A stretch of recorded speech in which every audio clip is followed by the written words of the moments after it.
என் நேசனே, கவலை கொள்ளாதே. வழி தவறியவன் நேர்வழி தேடி அழைக்கும் அழைப்பிற்கு பதில் கொடுக்கும் இறைவன் உன்னோடு இருக்கும்போது கவலை கொள்ளாதே. சிரமங்களால் நகர இயலாதவன் சிரமம் நீங்க அழைக்கும் அழைப்பிற்கு பதில் கொடுக்கும் இறைவன் உன்னோடு இருக்கும்போது கவலை கொள்ளாதே. தேவைகளுக்காக கரமிந்தி துடிக்கும் ஒவ்வொரு மானுடனும் தன்னை அறியாமல் தன் தேவைகள் நீங்க அழைக்கும் அழைப்பிற்கு பதில் கொடுக்கும் இறைவன் உன்னோடு இருக்கும்போது கவலை கொள்ளாதே.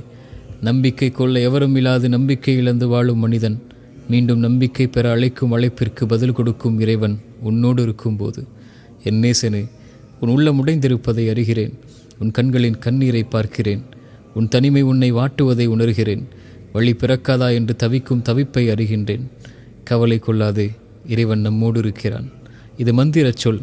தூதரின் தோழர் தூதரிடத்தில் கூறியதை இறைவன் நமக்கு சொல்கின்றான். கவலை கொள்ளாதீர், இறைவன் நம்மோடு இருக்கின்றான்.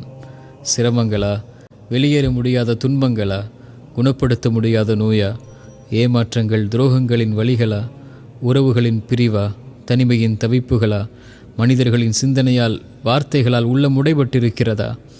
ஒரு முறை மீண்டும் இறந்த உள்ளத்தில் உயிர் பிறக்க உன் நெற்றியை அந்த இறைவனுக்கு முன்னால் பணிய வைத்து இந்த வார்த்தையை உங்கள் உயிருக்கு, உங்கள் உள்ளத்திற்கு கூறிப்பார். கவலை கொள்ளாதீர் என் உயிரே, உன்னை படைத்த இறைவன் உன்னோடு தான் இருக்கின்றான்.